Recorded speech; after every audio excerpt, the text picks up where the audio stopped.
Nggih sampun dipun aturaken kala wau pamundutan kopi jahe. Salajengipun menika saking Mbah Sukadi, Mbah Yati, Mbah Siwuh, Mbah Umi nyuwun gending jarik lurik. Monggo kalih podang kuning kagem sedaya ingkang makarya dalem Mbah Sidar. Sing rondo teles Pak Saman Nglengko. Nah, diaturaken riyin ndak lali. Mbok menawi Pak Saman badhe nyanyi, monggo. Rondo teles monggo dipun aturaken.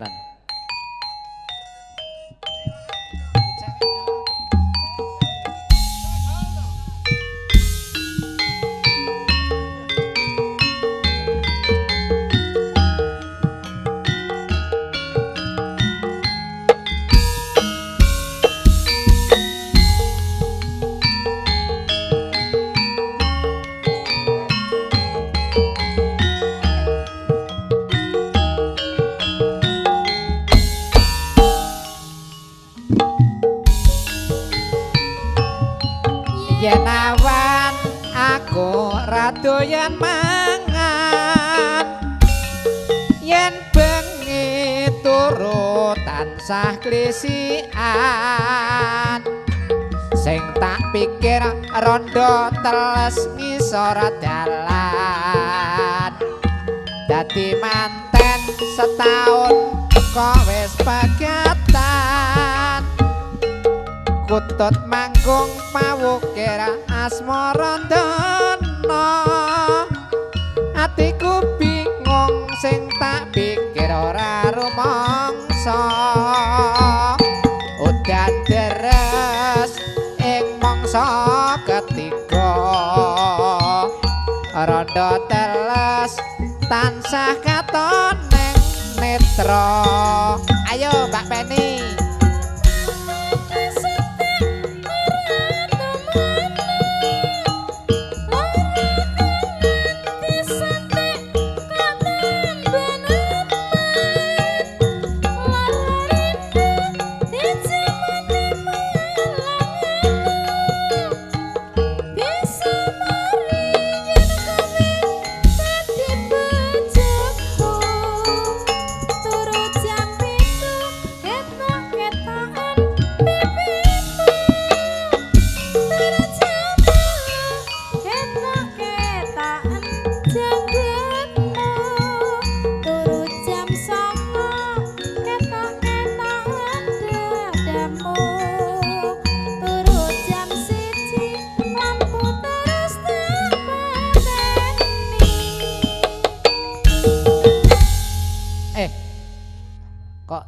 Rondo teles kok saidik men, mbok sing rada akeh.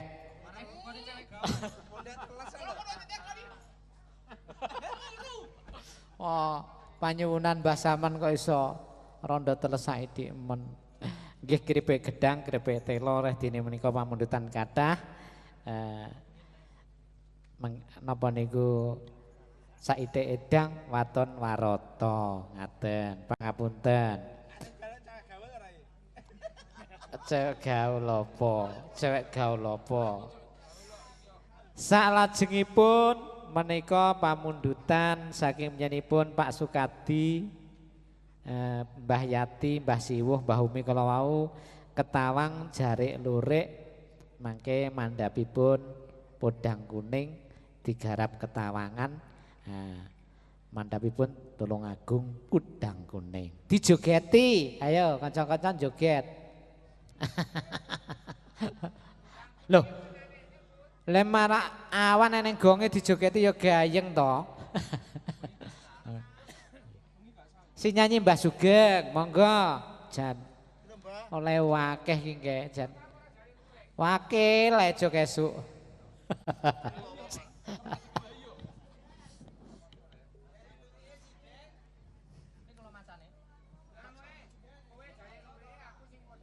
Nah ngono.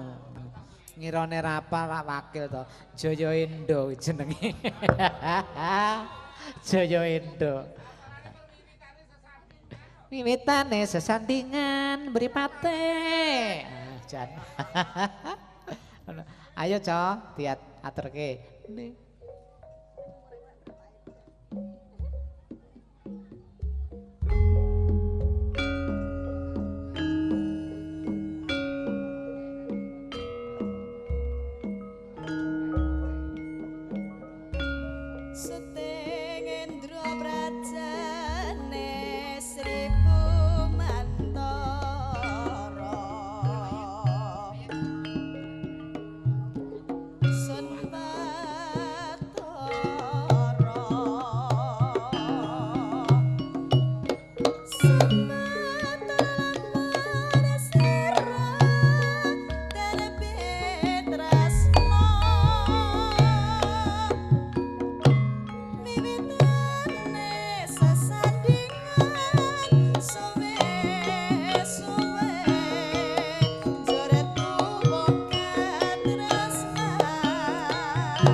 Esuk awan nang omah wis ora krasan keluyuran anggoleki sing tak sayang mubeng-mubeng mider anggonku goleki ora krasa esuk awan nganti wengi eman-eman yen nganti liya kang nyayang kleyang-kleyang sang mencok neng ngepang kegancangan tak lindik saka kadoa sarwi ngoceh dheweke ngalih blencokan elo kae tak sawang mbok aja ngece podang kuning agawe pikirku komen seret ireng tak sawang tambah manise iba bunga yen kakon nyanding slirane ora bakal atiku keki wong liyan yen si podang andutut ati keprana ora mendho ati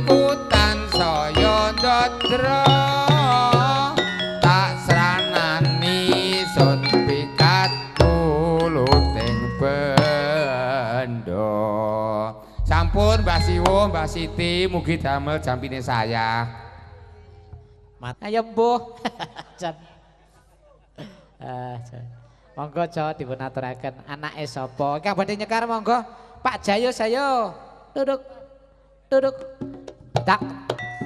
Oe o, oe o, oe o.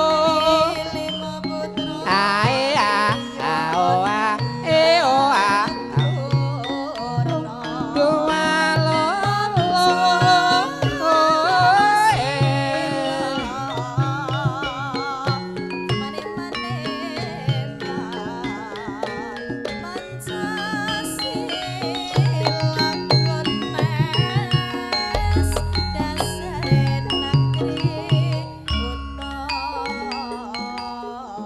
Papunten nika kewejotan penging bengok kesepakatanipun Sinoman menawi seragam mboten pareng. Alah pareng mboten mboten niki pun papunten kalih gatosanipun Bapak Sugeng makili kula papunten nggih. Mboten napa-napa. Kesepakatanipun kaneman nggih, kirang prayogi, kirang ektis ngendikane nggih. Matur suwun Mas Marmo nggih.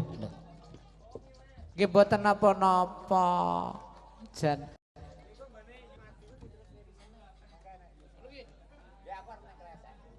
Gini sinten? Pak Yusmat.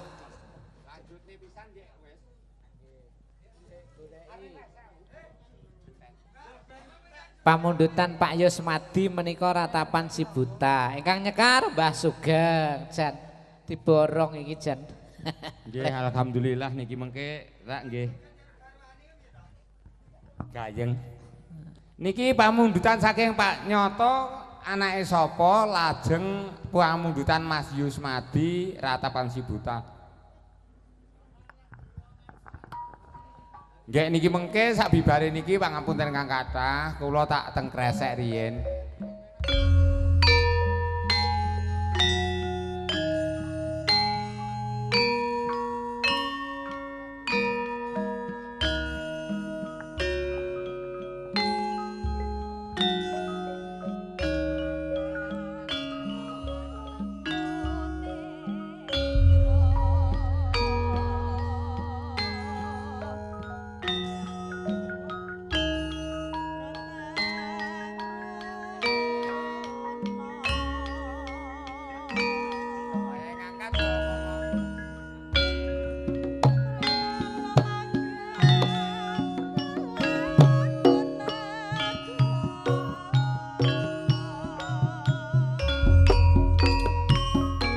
Tak lilani biyen kowe lunga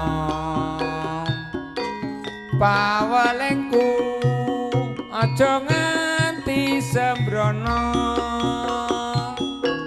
neng luar negeri kudu sing ati-ati anak bojo neng omah ngenteni kan ku nunggu tekani balimu tak rewangi buruk titik watu kowe mulih malah nglarani ati ora nggawa duit malah nggawa bayi anake sapa iki anake sapa aku isin yen disawang tangga emoh nyawang aku wis emoh nampa ra kelingan janjine semono omah gedhen iki wis arep rubuh piye aku ra neteske elo nyawang anak saya gedhe ragate kowe lunga bayi oleh-oleh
Salajengipun pamundutan saking Bapak Yusmadi Ratapan Sibuta.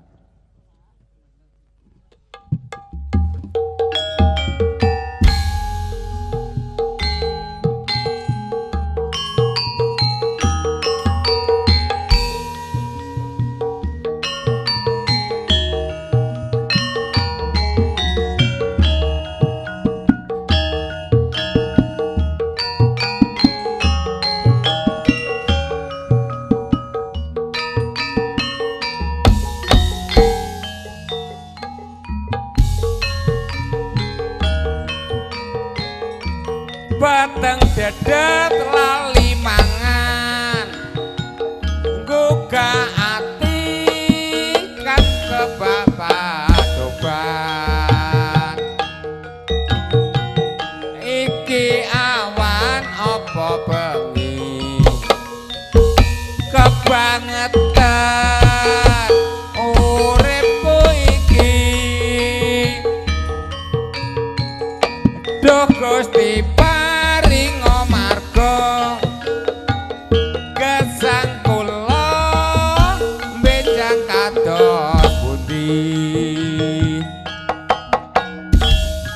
kula benjang tumut sinten menawi bapak ibu boten wonten monggo Mbak Yu.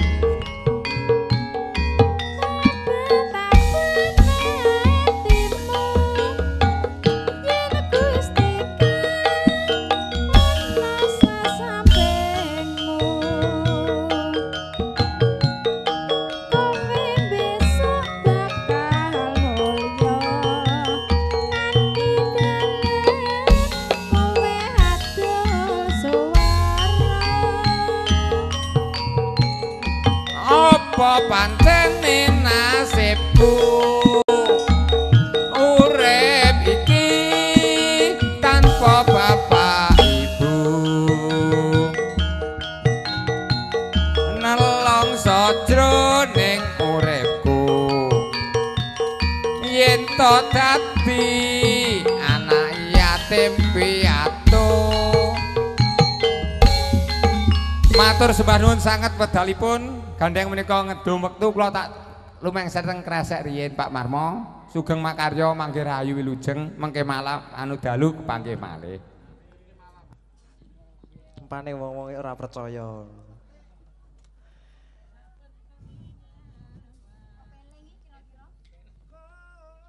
Sapinten Mbak Dede? Rukun Islam. Ya suara kok apik kaya ngene.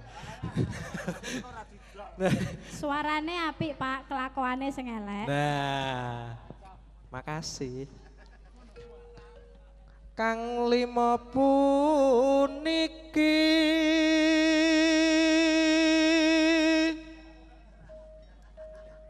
katindakna mring para sesama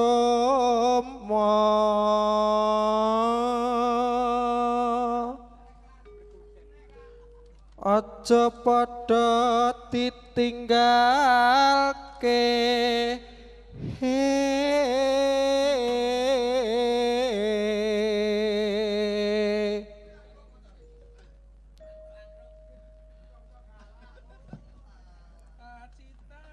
rukun lima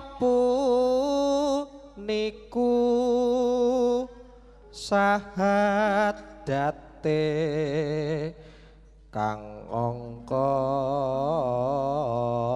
siji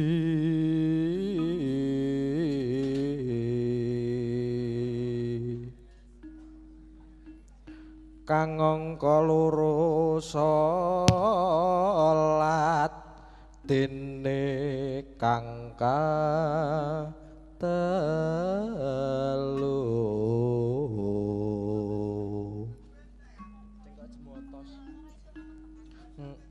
Ramadan nindak napasa kapat zakat ping 5 ngibadah ibadah haji bila mampu rukun Islam sampurna.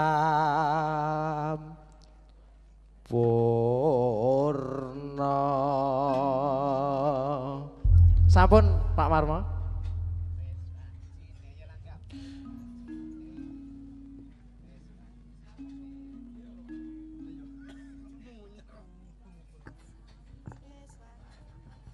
Wes wancine tansah